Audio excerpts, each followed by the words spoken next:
Ana, dicen por ahí que la percepción es igual a la realidad. Okay.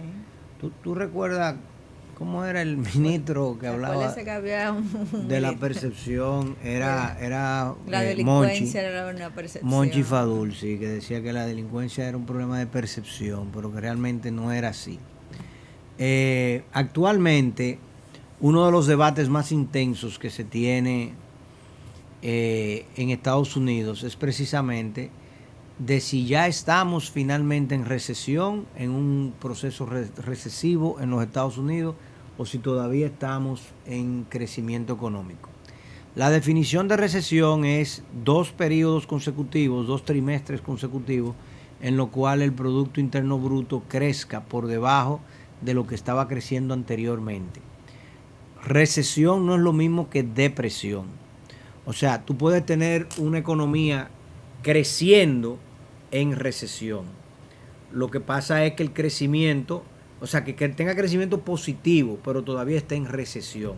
Si el crecimiento del año pasado fue 5% y ahora solamente crecemos un 3%, estamos en un proceso recesivo. Ahora estamos en un proceso recesivo positivo. Cuando la economía se estanca, entonces entra en depresión, es cuando ya tú entonces tienes una caída del producto, como la que nosotros tuvimos, por ejemplo, en el año 2020, fruto del COVID, que no solamente fue que pasamos de crecer de un 6% que crecimos en el año 2019 a una caída y se pretendía que iba a crecer prácticamente un 5 en el 2021, en el 2020, perdón, lo que pasamos fue una caída del Producto Interno Bruto de un 8%. Eso es un proceso recesivo, si se da 2 años consecutivos, depresión. Entonces, en el caso norteamericano, han hecho varias encuestas a los consumidores y el 67% de los consumidores entiende hoy en día que el 80% de los inversionistas anticipa una recesión en los próximos 12 meses y los consumidores, el 65% entiende hoy en día que ya están en una recesión frente al 51% que entendía lo mismo en marzo del 2020 cuando comenzó la pandemia. O sea, a principio de la pandemia, que todo el mundo dijo, ups, el mundo se está acabando, el 51% de los norteamericanos entendían que estábamos en recesión. Hoy en día es el 65%. Los precios están altos, los ingresos son iguales o menos y los mercados no están ya, no tienen esa demanda que tenían antes. De hecho, inclusive el mercado de bienes raíces en Estados Unidos ha empezado también a enfriarse. No es que los precios han bajado de los inmuebles, pero la demanda por inmuebles nuevos es menor. ¿Qué sucede si Estados Unidos entra en una recesión? Bueno, que lo que allá es como cuando tú ves la ola en la playa y tú ves que la ola se forma a cierta distancia y va ganando fuerza, ganando fuerza, ganando fuerza. Llega un momento en que la ola rompe y luego llega a la playa. República Dominicana y todo lo que es Latinoamérica, cuando esa ola ¡pop!, cae esa piedrecita allá en Estados Unidos, ¡tum!, y crea esa ola, eso viene bajando para acá, aquí tendremos el proceso recesivo fruto de la recesión norteamericana. ¿Por qué? Bueno, porque primero el 80% de nuestros bienes transables es con los Estados Unidos.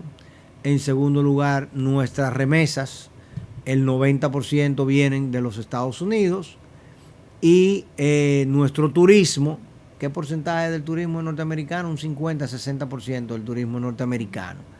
Por tanto, nosotros estamos amarrados por el ombligo con aquella economía y lo que a aquella economía le sucede a nosotros nos afecta enormemente. ¿Qué buenas noticias hay en el camino? O si se puede vislumbrar algo bueno dentro de todo este escenario medio pesadumbroso que tenemos. Que posiblemente no lleguemos a esta inflación. O sea, no lleguemos a un proceso de estancamiento con inflación. Porque lo que está haciendo la Reserva Federal, que República Dominicana está haciendo lo propio, de aumentar las tasas de interés, es para tratar de recoger el enorme exceso de oferta monetaria que existe en los mercados de circulante, fruto de todo ese dinero que todas las economías del mundo pusieron en la mano de sus consumidores para tratar de frenar el problema de la pandemia. Entonces ahora todos los bancos centrales están aumentando las tasas de interés tratando de recoger ese dinero. Y tú dirás, bueno, ¿y cómo se recoge el dinero con aumento de tasa de interés? Porque la gente saca el dinero, en vez de llevárselo a la calle a comprar un bien, dice yo mejor lo pongo en el banco, porque el banco me está pagando más, o los bonos me están pagando más, o en este caso bonos, nunca las acciones, porque las acciones tienden a correr inverso a los bonos, y precisamente eso es lo que está ocurriendo ahora mismo. La bolsa de valores en lo que va de año no ha tenido crecimiento económico, fruto de que las tasas de interés están históricamente altas y van a seguir subiendo. La destrucción de demanda que pretende hacer la Reserva Federal, en el caso de la Reserva Federal, si asumimos la receta Peter Volcker, que fue el chairman de la Reserva Federal que eliminó la crisis inflacionaria de mediados de los 70, fruto de la crisis del petróleo, la receta Volcker es muy dolorosa, porque la receta Volcker crea recesión a la mala, y la recesión genera desempleo, y el desempleo genera hambruna, genera inconformidad, genera disturbios sociales, y obviamente para el caso dominicano reduce las remesas, reduce la demanda, etcétera, etcétera. Entonces, ese constreñimiento de la oferta monetaria va a reducir la demanda agregada, va a causar un estancamiento del crecimiento económico nuestro, y ese estancamiento del crecimiento económico nuestro, lo ideal es que también cedan los precios. De hecho, ya los precios han empezado a ceder. El petróleo está a 94 y el petróleo estaba a 115. O sea que ya el petróleo ha tenido una caída muy significativa de un 20%. Las commodities, si efectivamente se abre la exportación de esos 20 millones de toneladas desde Ucrania, eso también ayuda. Y por el otro lado, entonces tenemos que el resto de los precios internos, tanto en Estados Unidos como aquí, aparentan empezar a bajar.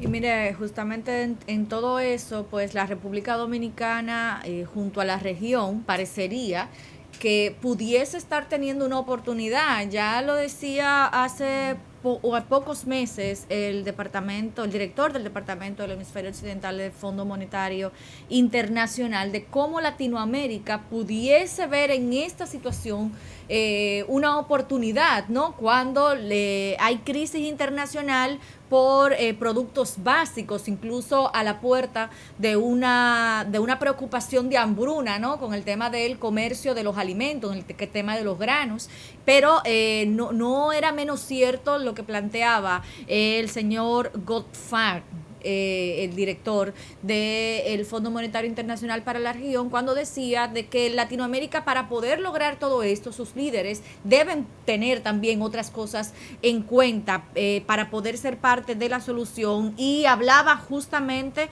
de que tendrían que impulsar reformas. Aquí volvemos al tema de las reformas, impulsar reformas para aumentar la productividad y la competencia, pero también mejorar la mano de obra, la educación, ¿verdad? Para poder ser competitivos a nivel internacional, los sistemas tributarios que también deberían estar siendo revisados, y disminuir la desigualdad que entre los países también hay para poder mantener una competencia sana. O sea que mirando esto y haciendo una revisión introspectiva, los países como el nuestro, pues tienen una excelente oportunidad. Sí, hay los pasos. Tenemos una excelente oportunidad, pero lamentablemente aquí no se dieron los pasos para aprovecharla, y todavía no lo estamos dando. Cuando la época de las vacas gordas, ¿entiende? Que teníamos inflación baja, crecimiento económico alto, dinero barato y mucha demanda de nuestros bienes y productos, nosotros no invertimos en infraestructura, nosotros no invertimos en educación de calidad, nosotros no invertimos en mejorar la productividad media de la clase dominicana, no invertimos en infraestructura, no tenemos un muelle en Montecristi, no invertimos en infraestructura, no tenemos una red eléctrica de calidad, no invertimos en infraestructura, no tenemos sistema ferroviario interno en el país, no invertimos en infraestructura, no tenemos una marina mercante. no invertimos en infraestructura, no tenemos aeropuertos renovados, todo lo contrario, aquí los aeropuertos están en manos privadas y ellos hacen lo que les da la gana con ellos y no se invierte nada. No hay aeropuertos aquí con calidad para realmente tener un comercio logístico como el que se pretende.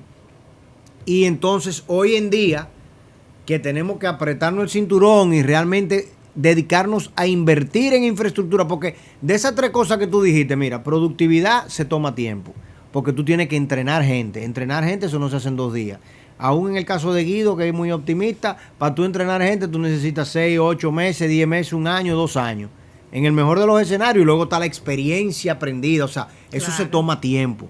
Tú no vas a transformar la productividad de un país, aún un país joven como el nuestro, que tiene mucha oferta laboral de temprana edad, tú no la puedes cambiar en 2 días, eso se toma tiempo. Pero si las inversiones están allí, se pudiese lograr. Entonces, para tú invertir en productividad, necesita tiempo. Para tú invertir en temas, digamos, coyunturales de negociaciones bilaterales, imagínate tú lo que eso se toma. ¿Dónde tú puedes realmente tener un impacto en un corto plazo? Le hace corto plazo 24, 36, 48 meses. En infraestructura, en inversión real, pero aquí el dinero lo estamos regalando en tarjetica. Aquí el dinero lo estamos gastando en tarjetica.